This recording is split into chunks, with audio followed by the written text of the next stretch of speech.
Praise the lord మిత్రులారా, అందరికీ మరణాత. Welcome to voice of Christian. నేను మీ రాజేష్ ఎలీషా.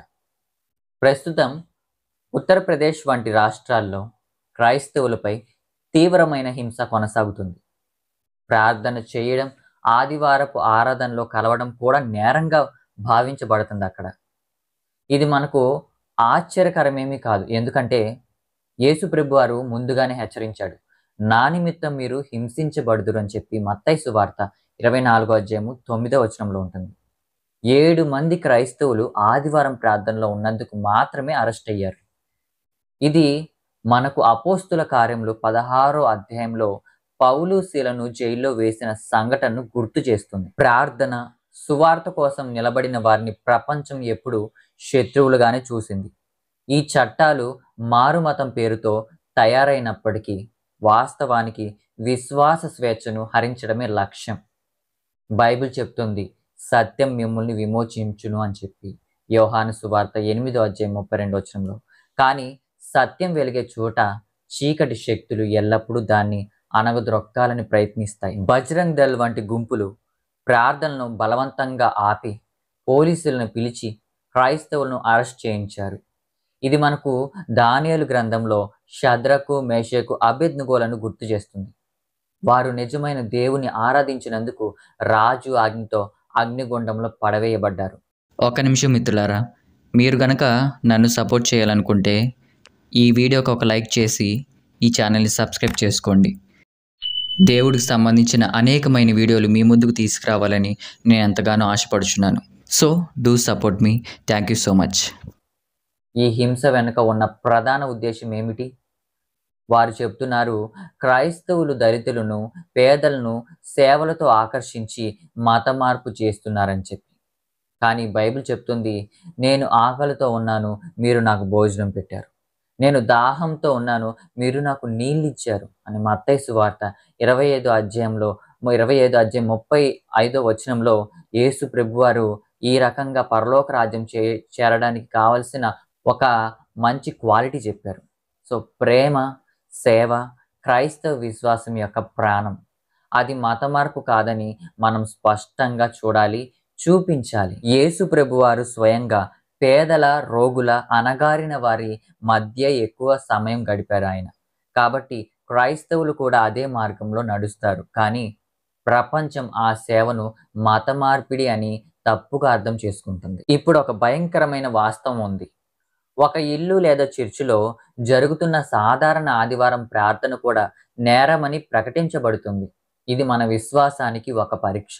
హెబ్రీలకు రాసిన పత్రిక 10వ అధ్యాయము 25వ వచనంలో ఇలా వ్రాయబడి ఉన్నది, కొందరు మానుకొనుచున్నట్టుగా సమాజముగా కూడుట మానక ఒకరినొకడు హెచ్చరించుచు ఆ దినము సమీపించుట మీరు చూచిన కొలది మరి ఎక్కువగా అలాగు చేయుచు ప్రేమ చూపుటకును సత్కార్యములు చేయుటకును ఒకరినొకడు పురికొల్పవలెనని ఆలోచింతము అని చెప్పి రాయబడి ఉన్నది. కాబట్టి ఈ పరిస్థితుల్లో మనం మరింతగా ప్రార్థనలో, ఐక్యతలో నిలబడాలి. 59 మంది క్రైస్తవులు ప్రస్తుతం ఉత్తరప్రదేశ్లోని జైల్లో ఉన్నారని సమాచారం. ఇది అపోస్తుల కార్యములు 12వ అధ్యాయంలో పేతురు జైల్లో ఉన్నప్పుడు సంఘం చేసిన నిరంతర ప్రార్థనను గుర్తు చేస్తుంది. నేడు కూడా సంఘం అదే విధంగా ప్రార్థన చేయాలండి. అంటే మనమే. ఆశ్చర్యకరమైన విషయం ఏమిటంటే ఇప్పటి వరకు ఒక మత మార్పిడి కేసు కూడా రుజువు కాలేదు. అంటే ఈ కేసులన్నీ అబద్ధాలపై, ద్వేషంపై ఆధారపడి ఉన్నాయని మనకు స్పష్టమవుతుంది. యేసు చెప్పినట్లే అసత్య సాక్షులు, అంటే అబద్ధ సాక్షులు మీపై లేస్తారు. మత్తయి సువార్త 5వ అధ్యాయం 11వ అధ్యాయంలో యేసు ప్రభువారు వారి గురించి చెప్పిన వారై ఉన్నారు. గణాంకాలైతే భయంకరంగా ఉన్నాయి. 2025 జూలై చివరి నాటికి 97 హింసాత్మక సంఘటనలు, గత సంవత్సరం 209 సంఘటనలు నమోదయ్యాయి. ఇది యోహాను సువార్త 15వ అధ్యాయం 20వ వచనంలో యేసు చెప్పిన మాటలు గుర్తు చేస్తుంది. వారు నన్ను హింసించినట్లు మిమ్మల్ని కూడా హింసిస్తారని చెప్పి యేసు ప్రభువారు అప్పట్లోనే ఒక హింట్ ఇచ్చారు. ఈ పరిస్థితుల్లో క్రైస్తవులు ఎలా ఉండాలి? భయపడకుండా, విశ్వాసంలో స్థిరంగా.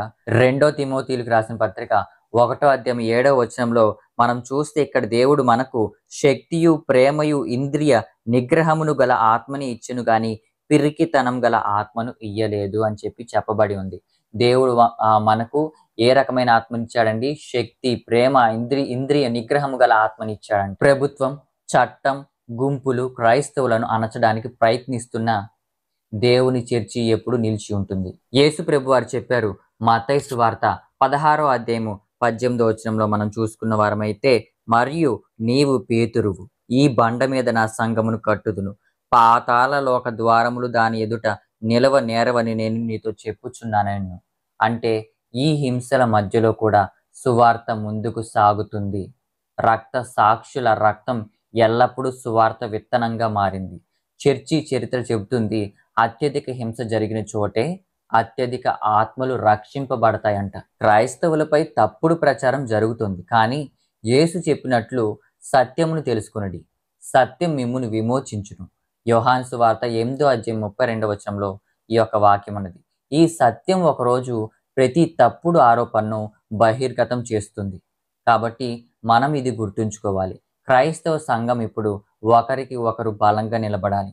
అపోస్తుల కార్యములు 4వ అధ్యాయం 32లో చెప్తుంది, విశ్వాసులందరూ ఏక హృదయం కలిగి ఏక మనసుతో ఉండాలంట. ఈ ఐక్యతే మన బలమవుతుందంట. మనం ఈ హింసను ఎదుర్కోవడానికి 2 శక్తివంతమైన ఆయుధాలు ఉన్నాయి. ఒకటి ప్రార్థన, మరియు రెండవది వాక్యం. ఎఫెసీయులకు రాసిన పత్రిక 6వ అధ్యాయంలో చెప్పినట్లుగా ఇవి మన ఆత్మీయ సమరంలో ముఖ్యమైనవంట. ఇంకోటి ఏంటంటే, క్రైస్తవులు నిరాశలో పడకూడదు. రోమీయులకు రాసిన పత్రిక 8వ అధ్యాయం 18 చెప్తుంది, ఇప్పుడున్న బాధలు రాబోయే మహిమతో సరిపోల్చలేము అంట. ఈ హింస తాత్కాలికమే, కానీ దేవుడి మహిమ అనేది శాశ్వతమంట. ఈ పరిస్థితులు అనేవి దేవుని రాకడ సమీపించిందని కూడా మనకు గుర్తు చేస్తున్నాయి. యేసు ప్రభు వారు చెప్పారు, రాజ్యం మీదకి రాజ్యము, జనము మీదకి జనము లేచును. రాజ్యమునకు సంబంధించిన సువార్త భూమి మీద అంతటికి ప్రకటింపబడిన తరువాత అంతం వస్తుందంట. ఇది మత్తయి సువార్త 24వ అధ్యాయం 14వ వచనంలో చెప్పిన వారే ఉన్నారు. కాబట్టి మన బాధలు, మన హింసలు వృధా కావు. ఇవి సువార్తను మరింతగా విస్తరింపజేస్తాయి. ప్రతి అరెస్టు, ప్రతి తప్పుడు కేసు దేవుని శక్తికి ఒక సాక్ష్యం అవుతుంది. చివరగా మనం క్రైస్తవులుగా ఏం చేయాలి? హింసించే వారిని ద్వేషించకూడదు, వారి కోసం ప్రార్థన చేయాలి.